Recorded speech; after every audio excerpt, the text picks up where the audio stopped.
Um, all right, so let's get started on day 2 of these warm-ups with just flutes. My name's Roderick, and today I'd like to talk about octaves. They're quite a big thing for flute players, and some practice techniques which might be a little bit different to your usual octave practice. Incorporating singing and playing at the same time, and lots of other sort of things which you can put into context of melodies and things. So I hope it's useful. I've had a request as well about the sort of right hand foot joint work, especially in scales. So I'll try and get onto that as well. Just to start though, like we did yesterday, let's just do a little bit of breathing just to get everything sort of centered. So remember we did the hiss or the long S sound. I want to just do a little bit of that with a little bit of arm movement so that we're just freeing up anything that's being held here. So the arm, where it starts its movement, is really, if you feel your collarbone along here, this is where the arm starts. So you can sort of move your arm just any old way and just feel when that starts to sort of lift and when how the arm's moving with full range. Right?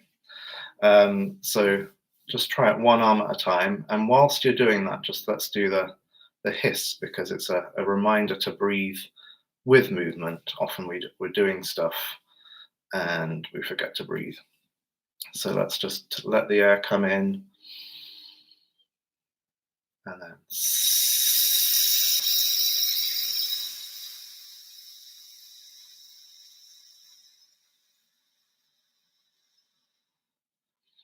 and again the air coming in. You can switch arms just any old way, just a really nice stretch up.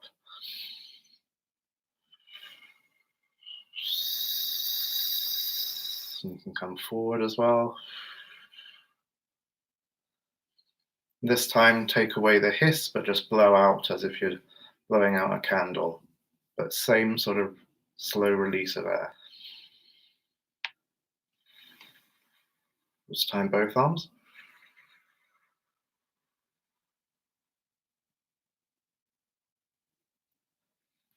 One of my Alexander Technique teachers recommended thinking of all the way into the shoulder blade and here, just like as if you're painting that whole area. So all the motion, the range of motion that you have and how you use your arm there, it's like you're painting it all over. Just like when we're washing our hands, we have to wash them all over. So it's the same thing with the movement of the arm. Just feel all those joints and bones and things moving around. So that sort of warms up and frees up your arms. It, as a consequence, it frees up the ribs, and your breathing will feel a little bit more free as well. So another one to try. You don't have to be doing any arm movement this time, but just thinking of something called the whispered R. So it's basically you just let the air in and you allow the jaw to drop. And once the jaw's dropped, you just think of a whispered R. So, and this is really good for opening up inside your mouth. So it's raising the soft palate as well, which we're going to be sort of looking at as well later. It's a really good way of making a really resonant sound. So let's try that together, just breathing in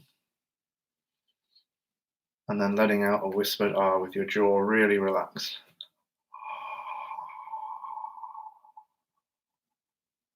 One more time.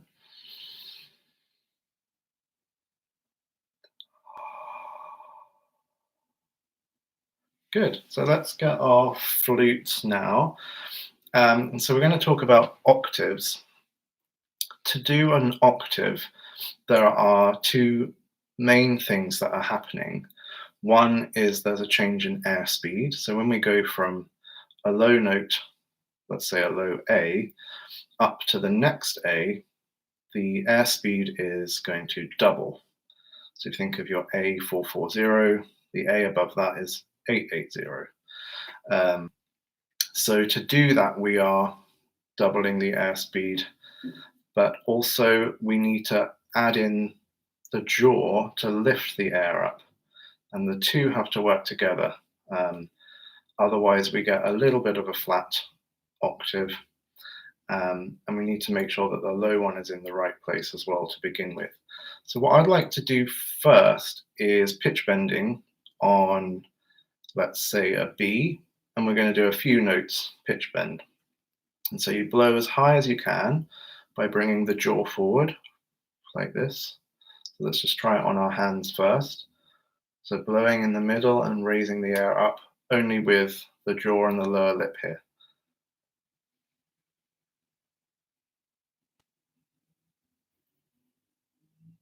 So you can feel the air now going up your nose.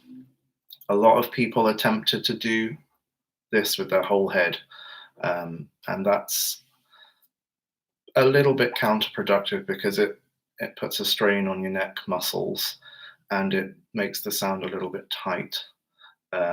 So try to just focus around this area and keep the head still. And when you come to bring your flute up, don't let the flute roll around as well. So we've got two constant things and one thing that's flexible. Okay, so let's just try now bringing the air down. So the jaw's going to be coming back, but you're still guiding your air with real focus. So there's no sort of like this dropping the mouth. We still want that focused airstream. So feel the air on your hand first and then guide that air down. So we blow on the hand.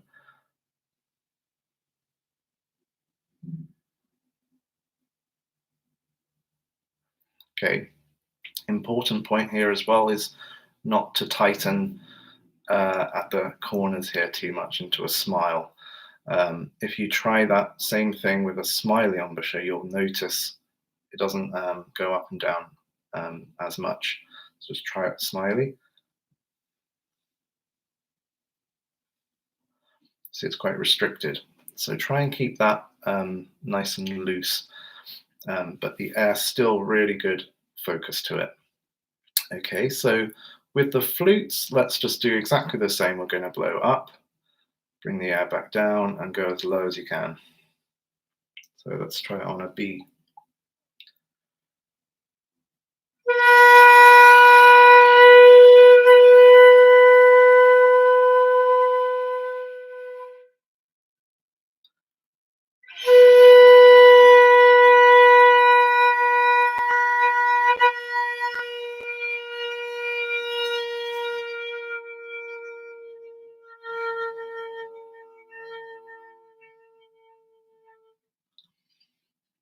And just take breaths wherever you need them, because it depends how far you're getting and how you're releasing your air. But always make sure that you're blowing with really good airspeed.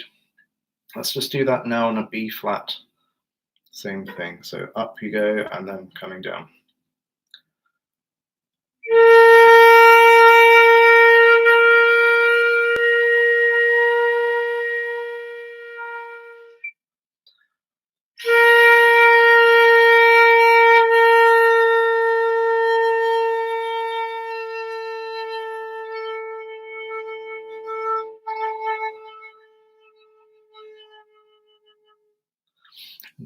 Just see how far you can get.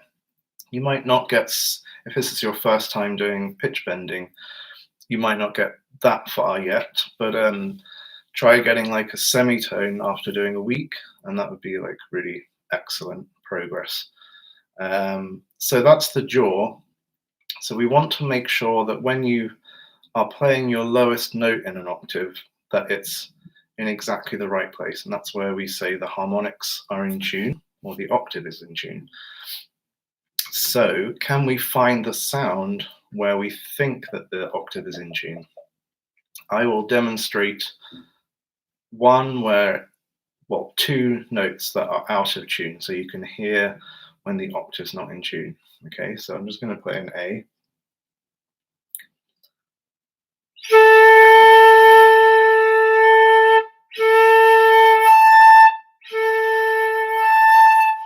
So you can hear that's quite a narrow octave, a very narrow octave. And so that's when the low note is too high. When it's too low, this is what we get.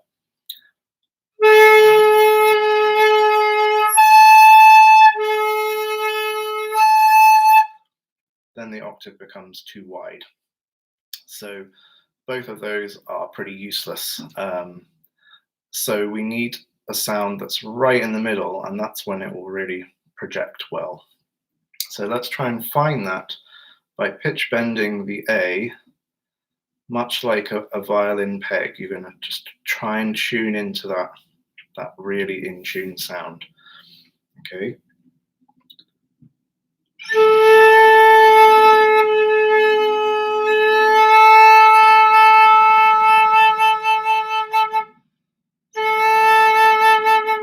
When you think you've got it, just repeat it and see if you can get to that sound straight away.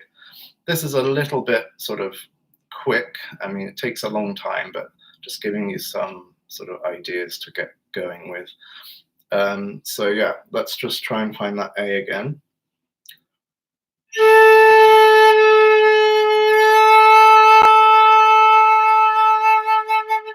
When you think that's your best A, do an octave and see if that sounds like a really good octave.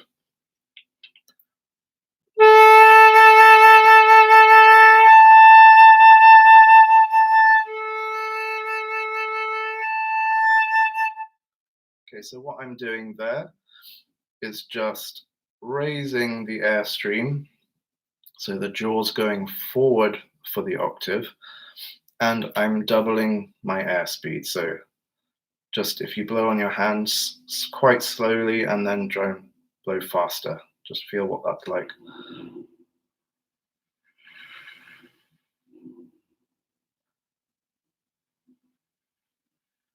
So you just feel here, around here, that there's a little bit more pressure. It's not a squeezing feeling, it's just slightly more than if you were just kept holding a low note.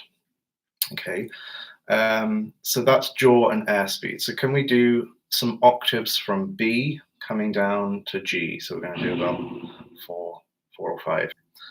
Okay, so let's do B. So we're going to go low, high, low, and then the next note.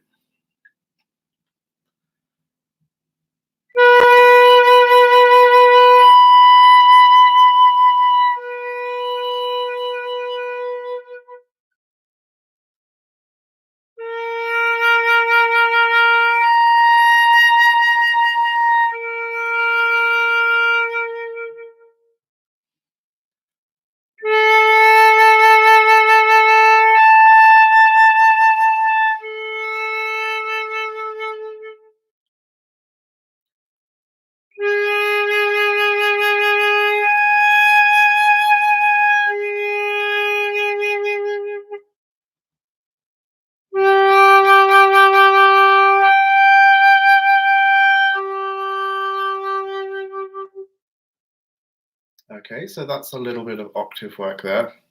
You can then add in singing and playing to make the sound even better. Okay, so I'll just show you what I'm talking about. So can we all, first of all, just sing an octave on any note that you like? So just that last one maybe, or anything.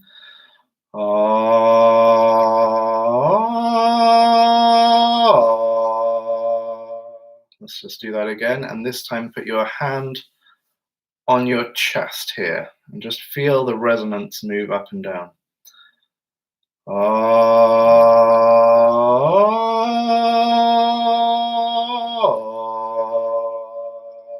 So do you feel something moving up with the resonance? If not, you can try and do it through a hum. So just think like an N. You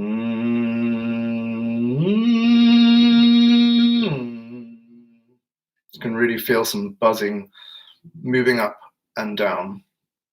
So that's what you do when you want to sing and play.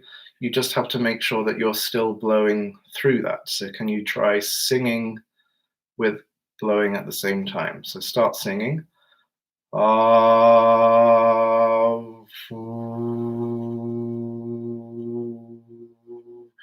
And feel air coming out as well. You can try it the other way around. So just blow and then start singing.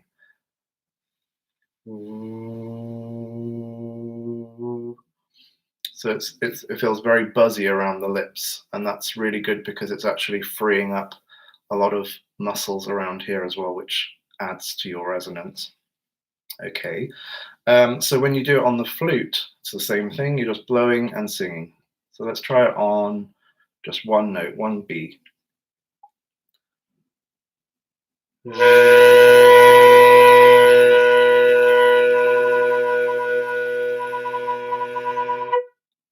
Okay, one more time.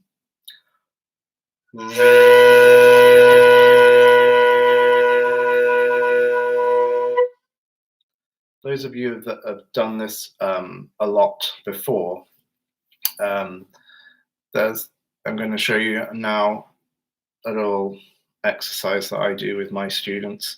So you keep holding your low B with the flute sound, but you sing the octave.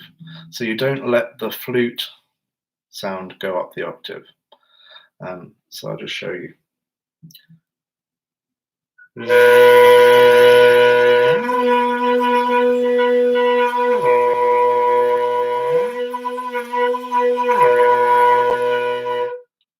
Okay, let's try that together. So you're just holding a low B with the flute and singing octaves through that.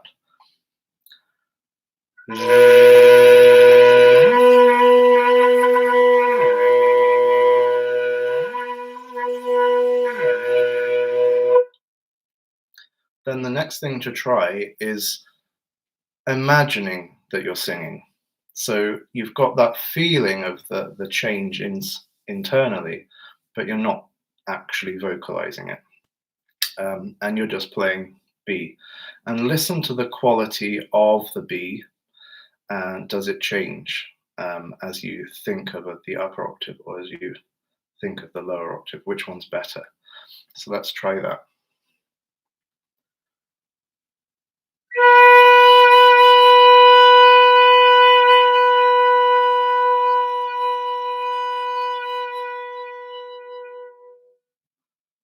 Let's do that a note down, B flat.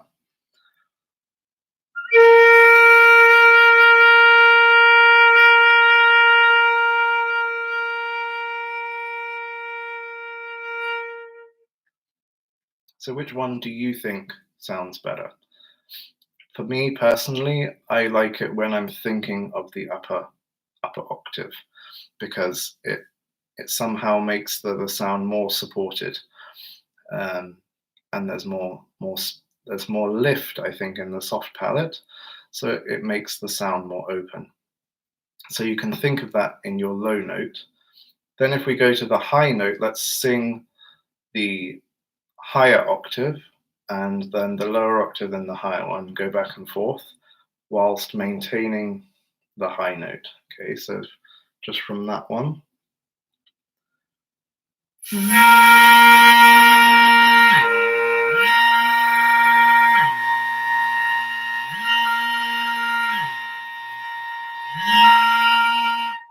So that one's a bit trickier because you're tempted to drop down as well, but this is a good exercise in maintaining airspeed.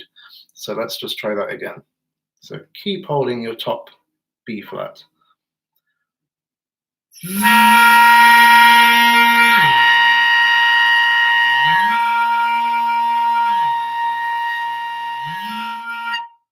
Okay, and then let's just play that B flat, imagining the singing octave.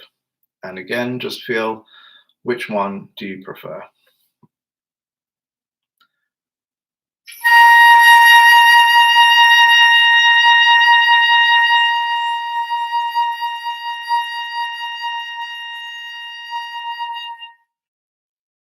for me, this time, it's the lower octave singing, that feeling, which helps the top note sound more rich and depth and deep.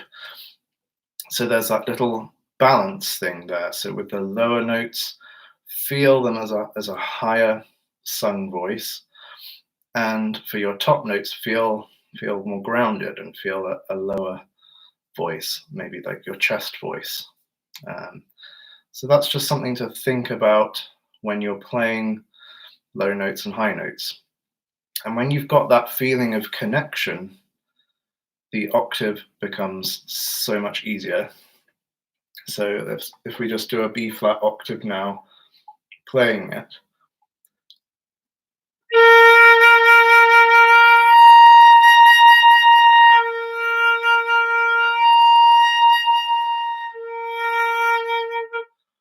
You can feel the connection between the two that much more, I hope. Let me know how you get on with that one. And one of the exercises that I studied with Wib was a sort of variation on Moy's sonority, and but it's the melody Somewhere Over the Rainbow, because that's an octave.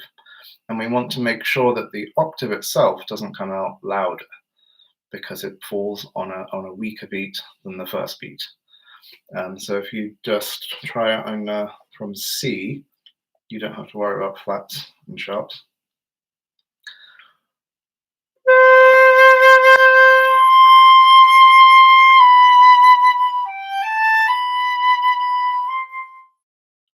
So we've got basically octave, next note down, just like the sonority book, but then you come back up. And when you're coming back up, what tends to happen, although not always, but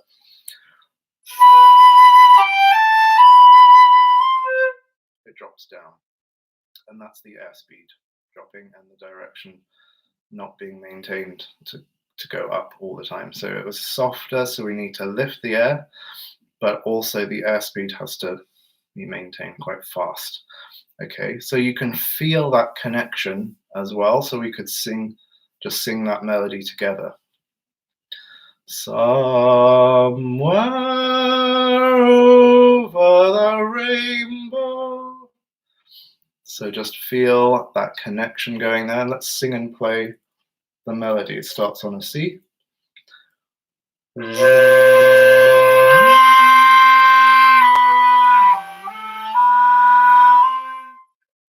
then just play it again.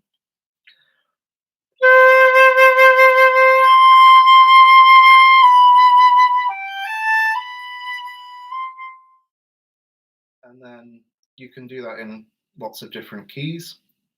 You can also just practice the skeleton or the outline of that as a sort of tone exercise.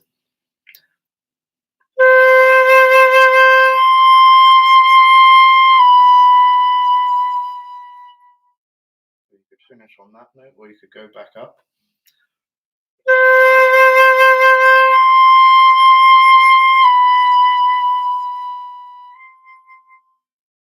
Okay, so you've got lots of variations of sonority exercises that you can try. So that exercise is actually, I don't mean to plug my book, but hey, there we go. Here it is. That's the exercise that I've got there. So that's based on Somewhere Over the Rainbow. And it involves everything we've just been talking about: jaw, airspeed, connection. So give that a go. You don't need the book, you can just think of it yourself. Okay, so just for the last 5 minutes, I want to tackle this thing about the right hand. So the inquiry was this kind of area here when we're doing scales for people with smaller hands. Do I have any tips? And all I would say really is how much movement is actually required around that area. Because when I don't know if you can see with the light there, but going from when your finger's on the E flat key down to the C sharp, it's the tiniest little movement of the little finger or the pinky. It's just slightly curved more, and then it's slightly straighter. So it shouldn't actually be that much of a stretch even for the smaller hands. And I think what usually happens, especially with open holes, is that people tend to move quite a lot, and then it comes off holes here, and then we get a bit of a split sound there. So I think what the first thing is just to make sure that you're doing really minimal, careful movements in the foot joint. So if you just practice E flat to D flat.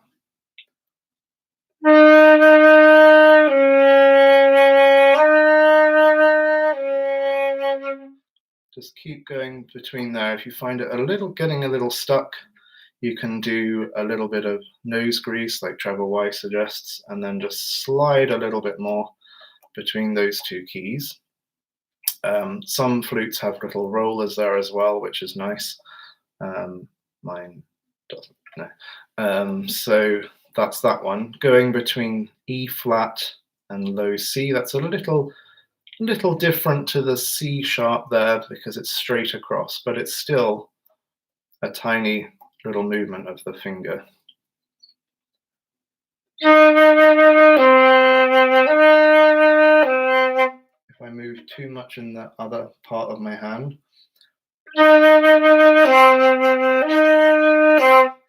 it loses the focus, and actually it influences the airstream in a negative way. So for those of you with small hands or any size hands, just try and keep the movement minimal there.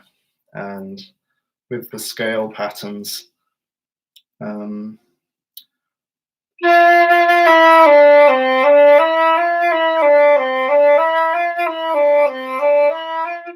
see how soft and curved your fingers can be whilst you're doing that. If you feel like any sort of tense gripping of the keys, that means that your flute's not quite balanced, and you're having to support it with added finger pressure.